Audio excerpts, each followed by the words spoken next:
Around Dodge City and in the territory on West, there's just one way to handle the killers and the spoilers, and that's with a U.S. Marshal and the smell of Gunsmoke.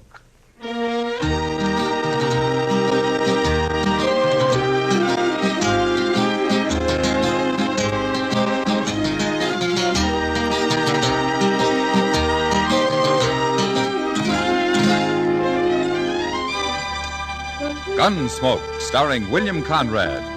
The story of the violence that moved west with young America. The story of a man who moved with it. Matt Dillon, United States Marshal.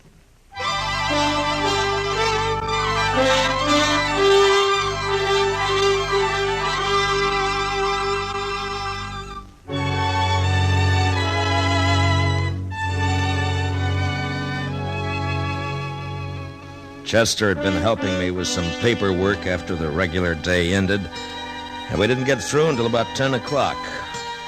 And we were both kind of tired.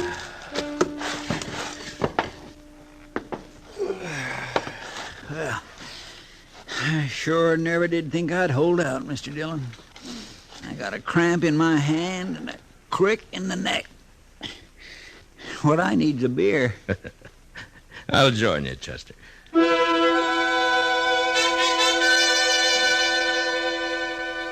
I locked up the office and walked down to the Texas Trail with Chester. I guess the best thing that could be said for the night was that it was still. Not cold, not warm. Somewhere in that between that makes you wish it'd be one thing or the other. Or maybe it was because we were tired that it didn't feel right. The bar wasn't crowded, and right off, Kitty came over to our table with beer.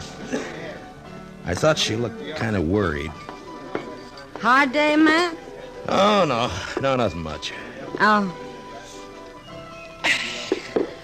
I declare, Miss Kitty, this beer tastes darker than usual. New brew, probably, Chester. Yeah, I suppose. Say, Matt, you ever seen the stranger before? The tall one, at the bar? Huh? No. My heavens, Mr. Dillon, he is a lofty man, and that's for sure. Look at him stretch out. Yeah. What about him, Kitty? Well, I don't know. Sam gave me the eye a bit ago, just before you came in. Oh? You trying to make trouble? Sam's not sure. Feller's been drinking straight for more than 2 hours, and he doesn't say anything. He just looks like he's getting ready. Maybe waiting for something. Yeah. Is the woman with him? Yeah.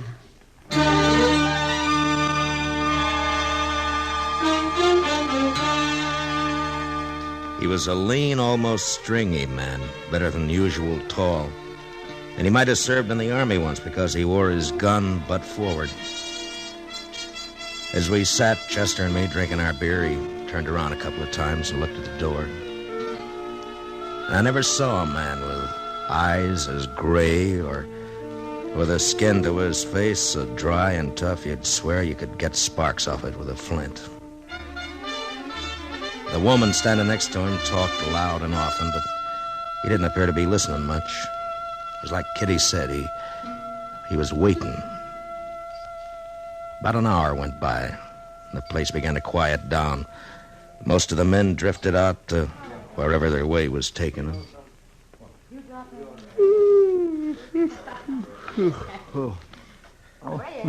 Excuse me, Mr. Dillon. You want to get on back, Chester? Well, yes, sir, I was thinking about it. This beer is so dark, it's making me sleepy. Well, you go ahead. I'll see you in the morning. You staying? Yeah, for a while, I think. On account of that tall fellow? Yeah, maybe. Guess I'll get a little whiskey and sugar. Might keep me awake. No, you go on, Chester. It's all right. Jack, how long you If it's all the same to you, Mr. Dillon, I ain't sleepy. But, Jack, Okay. I'm tired. There's a hotel down the way, miss. That could put you up. You. Shut up. Nobody asked you. Oh, now, Jackie, you ain't got no call to talk to the man like that. He's just being helpful. Say, Mr. Dillon. Chester, be quiet. Honey, I'm tired. I want to go to bed. Trip on the stage and traveling all day. I swear I've never been so... Talk too much. Be quiet. Stay in here with me. But Jack... You've been talking ever since we come in here. Stop or I'm going to hit you. Might not be a bad thing if you did, Mr. Dillon. If there's anything in this world I hate, it's a woman who does nothing but clobber her guns. Kitty. I bet he is miserable to be wed to, though. What do you reckon's ailing him? I don't know, Chester. You still here, huh, Matt? Yeah. Sit down a minute, will you, Kitty? Yeah, sure. You, don't know their names, do you? No. They came in on the 6 o'clock stage from Oklahoma territory. That's all I know. She's been talking a lot, but mostly about clothes and liquor. He don't say anything. Yeah. You think they're married? She's wearing a ring. Mm-hmm. I've never seen a man drink as much, Matt. It's like water with him. Honey. Hey, you. Honey. Yeah. Excuse me, Matt. Yeah, sure. What do you want to drink? Huh? Sure. Huh? You want whiskey and sugar, don't you? Thank you, honey. Sure. Where do you think you're going? I'm going to freshen up, Jack. I'm coming right back. See you do.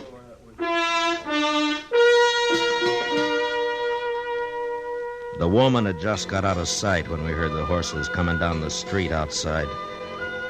There were only 6 of us left in the place. Sam, Kitty, Chester, and me, the stranger at the bar, and a cowboy sleeping it off at a table across the room. The tall man called Jack, with the sound of the horses, turned to the door, and there was a gun in his hand. You fellas at the table, get up. Come over here. Well,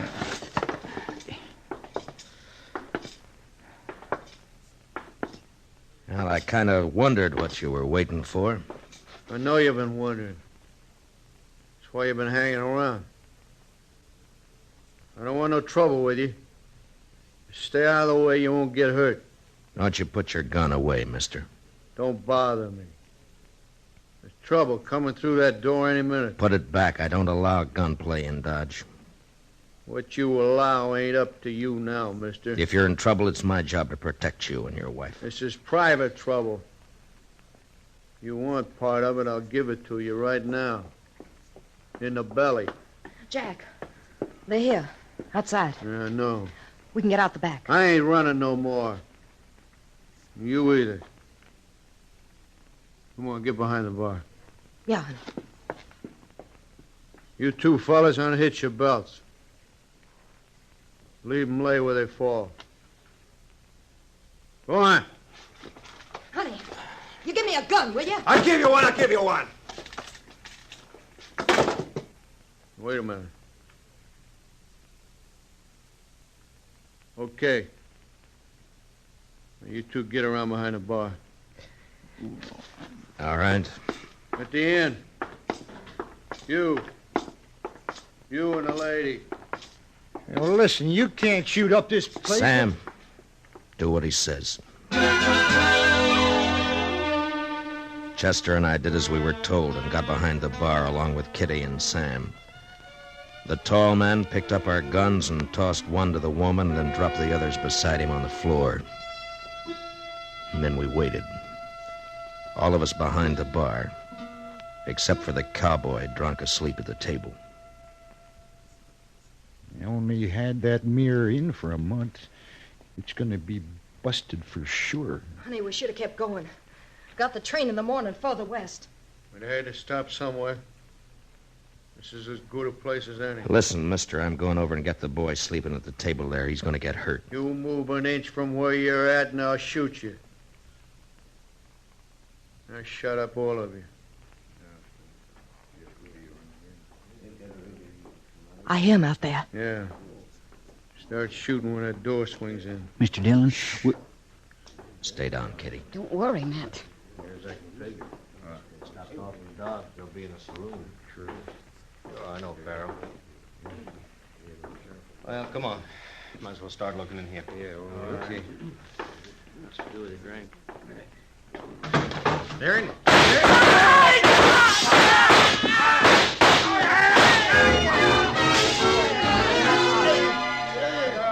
The shooting went on for about 5 seconds, and when the glass started to come down behind us, we covered up. And at that, I felt a warm trickle along the side of my face where a splinter had slashed me. There wasn't anybody behind the bar hurt beyond a scratch or two from the glass. But out there by the door and sprawled out beyond onto the walk were 4 men. They never had a chance. They'd never have another. Watch out for the glass, Jackie. We got him. Yeah, we got him, honey. Oh, shit. One of them's still alive. Who is it? It's Acton. Let me. Never did like him. Come on, let's go. All right, Jackie. Sorry we messed up your place, honey. Don't you try coming after us, mister. Jack's had a taste of blood. Come on. Jackie, we're gonna have to ride now? Yeah. Oh, honey, I'm tired. Take it easy later. Are you all right, Kitty? Well, I think so. Hey, look at that mirror. Just look at it. Chester, get some guns from the office. Saddle up and get back here, huh? Yes, sir. Yeah, all right now, folks. There's just been a little shooting, that's all. Everything's going to be just... Kitty, get Doc, quick. What is it, Matt? This man isn't dead. Huh? Well, go on. Hurry up, will you? Well, yeah, sure.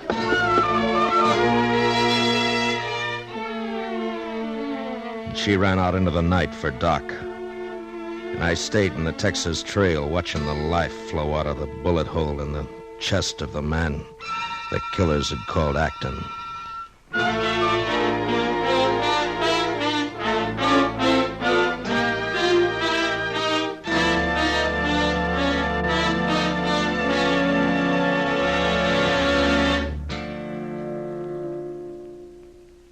We will return for the second act of Gunsmoke in just a moment. But first, you can help your fighting men and our children win the fight for life if you act now.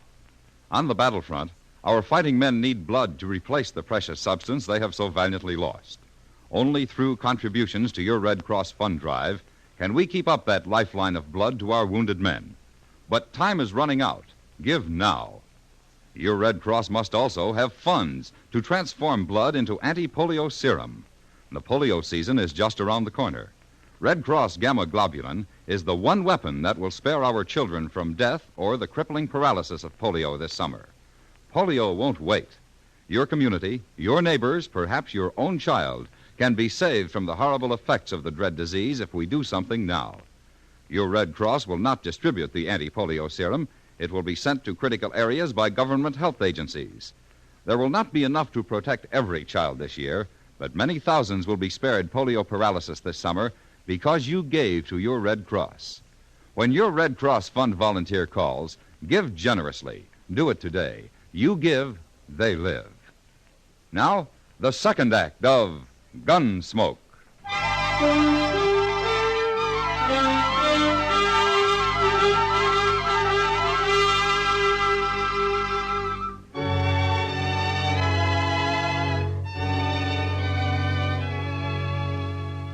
His eyes were open, but he didn't see me. And when I talked to him, he didn't hear. While I waited for Doc, I went through his papers. His name was Brad Acton. That's all I could find. About 2 minutes later, Kitty came back with Doc. Didn't take Doc long to shake his head. Oh, the poor fella. He's done, Matt. There's not a living chance. Yeah, if I could just get him to talk. We gotta find out who he is and what they've done, those two. I don't know. He's pretty near gone. We can't... Yeah. Acton. Acton, can you hear me? Acton.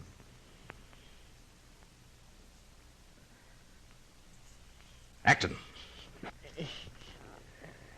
Acton, that fella, Jack Farrow. He and the woman. What did they do? Oh, there's no use. Matt, he Acton. can't say nothing. Now listen to me, Acton. Matt. Acton, who are they? Why did they shoot you? He's trying, the poor devil. He Come on. Now, you're wasting time.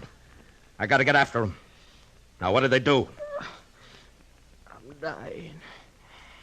I'm dying. We've all got to die. Oh, Matt. That ain't kindly, mister. Now, I want you to wake up. You hear what I'm saying? Yeah. I hear you. If I was on my feet... Now, listen to me. Pharaoh. I heard you call him Pharaoh. And the woman. Now, what about him? Why did you come gunning for him? Had it coming. Why? What did they do? It don't matter now. It matters. If you're going to die, get it off yourself. Now, come on. You and your pals there. If you did nothing wrong, you'll die more comfortable. Oh, Matt, let him be. It's not Matt, fair. don't. What about it, Acton? Matt, now you That's can't... enough, Doc! Acton!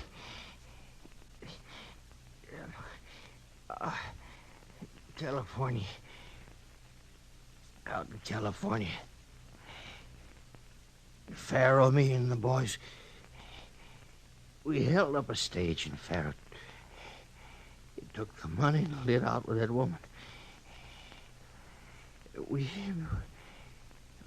been following.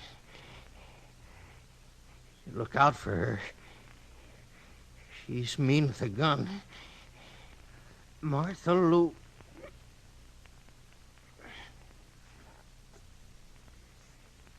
Yeah, he's gone, Matt. Yeah. I guess you had to do it that way, Matt. But But what? nothing. All set, Mr. Dillon? All right, Chester. You going after him, Matt? Why not? They done murder, haven't they?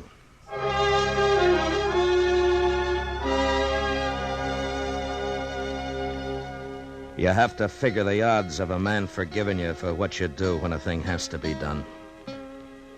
And then you split the difference. And depending on the reasons for doing it, you feel better or worse. I had to do what I did because I had to find out about them. But it didn't help. Even if he was a gunman, I'd given no peace to a dying man. And for that, he had to die harder.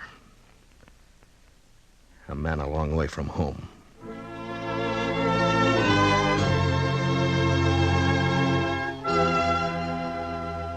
Chester and I rode out into the east, the way we figured Pharaoh and his wife would be headed.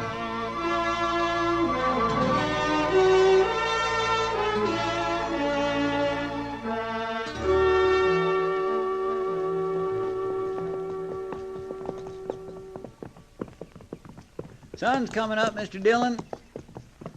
I got eyes. Yes, sir.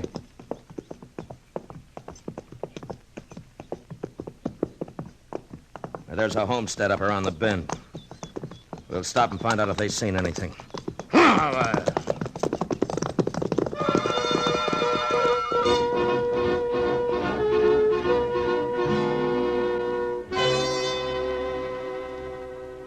No more than a half hour ago, Marshal. I was fixing to fetch some water when I heard 'em. They stopped, huh? Yeah, the woman looked tuckered out.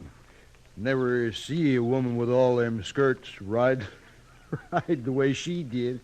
It was some picture. How long did they stay?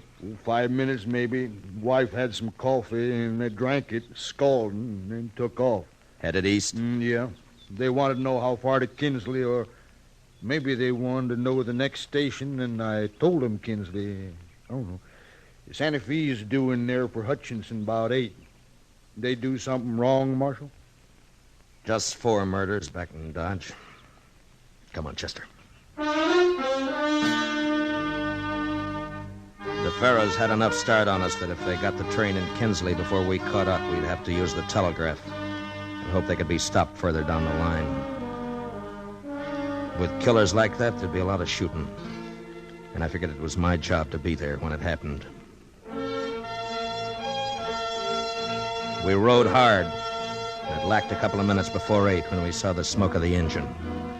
We still had a couple of miles to go to reach the station, and she was moving out when we got there.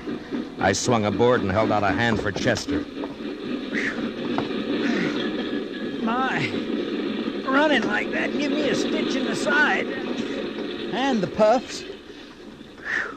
Take it easy, Chester. I sure wish we'd have had time to find out if they's on this train, Mr. Dillon. If they ain't, we've lost them good. Oh, we'll see. Now, look, there's a lot of people in those cars up ahead. The Ferros see us, and they're going to start shooting. And I don't want that. So go slow. If we see them first, get out of sight. We'll wait until they get off the train. Yes, sir. Okay. No, Chester, put away the gun. No shooting on the train. Yes, Mr. Dillon. We started from the last car and moved up. That way they wouldn't see us first. I hoped we could get them without any gunplay at all. Mostly for folks who would get hurt. But I didn't have any stomach for shooting a woman, even if she was a killer. We got to the third car when Chester spotted them. There they are, Mr. Dillon. All right, get back. Okay, we'll just stay here. Conductor's coming this way. Good. Well, howdy, Marshal. Mr. Heinsohn? You on a pleasure ride or business? Business, Mr. Heinsohn. That couple, they're in the fifth seat from the front. The tall gent? Yeah, and the woman. Yeah, I wondered about them when they got on. Sure are a funny pair. She looks plumb wore out. They both done murder. Oh, Marshal, there's kids in the car. I want to get them without any shooting. As long as they don't see us, it'll be all right. Now, where's your next stop? About 30 miles down the line. Yeah. Well, we'll try to figure something out. I hope you can, Marshal. The train rolled on. I saw Miss Farah take a kid on her lap, play with it. And the mother in the next seat looked on with fond eyes. I wonder what she would have said if she knew. Jack Farah just looked out the window. We didn't make a move at the next stop. 2 men got off, and there were still some 20 people left in the car besides the killers. About 15 miles beyond, the train pulled up again. I could see a big herd of cattle crossing the tracks. It was going to take a few minutes.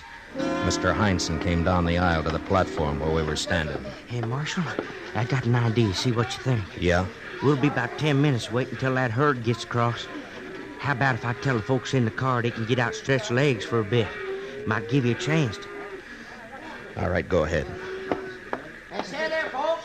There's a little delay for cattle crossing. If you want to get off for a spell, stretch out a bit. There's plenty of time.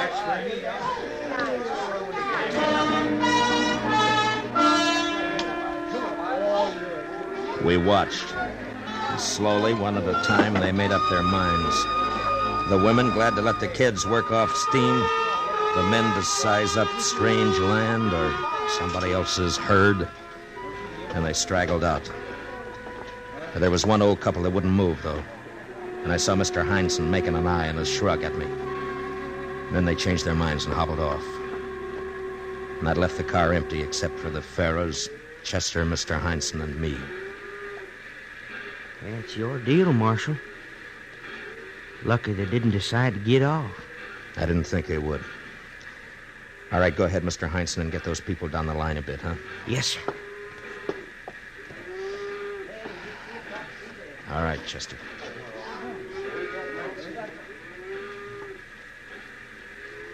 This ain't nothing like California, Jackie. I never seen anything so flat. How far you think it goes like this? I don't know. You know, I think I'm gonna take me a nap. You wanna take my gun for a while? Dig him in the rib. Hold on to it. Oh, honey. I said hold on to it. All right, get your hands up, both of you high, and don't turn around. But she must have had her gun already in her hand, wanting to give it to Farah to hold. She was fast. 1 minute she was upright in the seat, and then she was gone. Firing at us from behind the seat.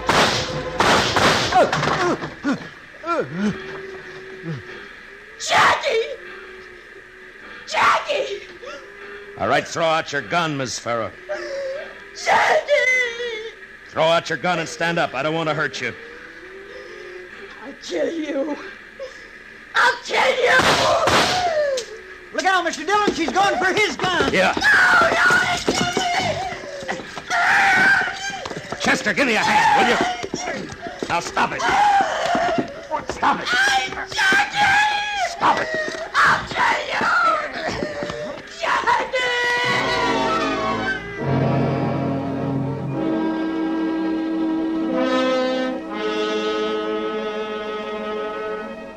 She was like a crazy woman. It took both of us to hold her, and we couldn't even do that right until we had her handcuffed to the seat. And then she shut up. She just sat there looking at her husband's body. When we got off at the next stop to wait for the next train back to Dodge, Jack Farrow was taken away in a wagon to be buried.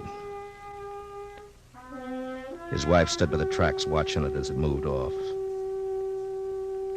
And it wasn't until the wagon became a dust cloud out on the plain that she started to cry.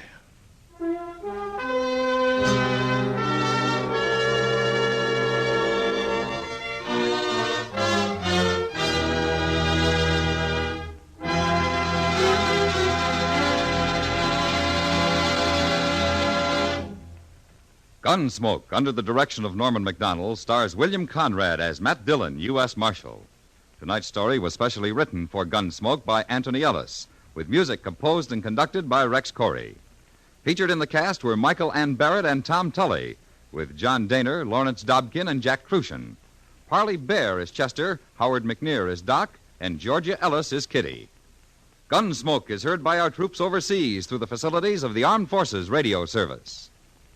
Join us again next week as Matt Dillon, U.S. Marshal, fights to bring law and order out of the wild violence of the West in Gunsmoke.